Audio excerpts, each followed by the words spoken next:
నమస్తేనండి, నేను మీ విష్ణు కిషోర్, ఆస్ట్రోన్యూమరాలజిస్ట్. ఈ రోజుల్లో ఎవరైతే కష్టే ఫలి, కష్టాన్ని నమ్ముకున్న వాళ్ళకి ఆ ఫలితం దక్కుతలేదండి. సో నిజంగా చెప్పాలంటే శ్రమని ఆయుధం అయితే విజయం నీ బానిస అవుతుందంటారు. ఆ విజయం కోసం అహోరాత్రులు, సో రేయింబవళ్ళు, రాత్రి పగళ్ళు చాలా మంది కష్టపడుతున్నారు, కానీ ఆ విజయాన్ని ఒక్క అడుగు దూరంలో విజయం కోసం వేచి చూస్తున్నారు.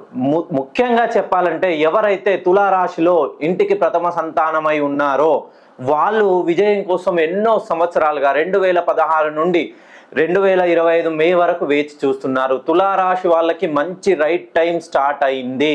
సో ఉలి దెబ్బలకు ఓర్చుకుంటేనే శిల్పంగా మారుతుందండి. జీవితంలో ఎన్నో సమస్యలు, ఒడిదుడుకులను ఓర్చుకుంటేనే మీకు విజయం మీకు చేకూరుతుంది. ఎవరైతే వ్యాపారాల్లో కానీ, ఉద్యోగాల్లో కానీ, రుణ బాధల్లో, కుటుంబ సమస్యల్లో ఉన్నారో వాళ్ళు ఒక్కసారి మీ పేరులోని సంఖ్యాబలాన్ని సరిచేసుకోండి. పేరులోని సంఖ్యాబలాన్ని సరిచేసుకుంటే మా సమస్యలన్నీ తీరిపోతాయంటే ఎక్కడో బంగాళాఖాతంలో అల్పపీడనం వస్తే తుఫాన్ ఇక్కడ వస్తుందండి. ప్రతి దాని వెనుక ఒక రీజన్ ఉంటుంది. మీ పేరులోని సంఖ్యాబలాన్ని సరిచేసుకొని చూడండి, తప్పకుండా మీకున్న సమస్యలన్నీ పరిష్కారం అవుతాయి.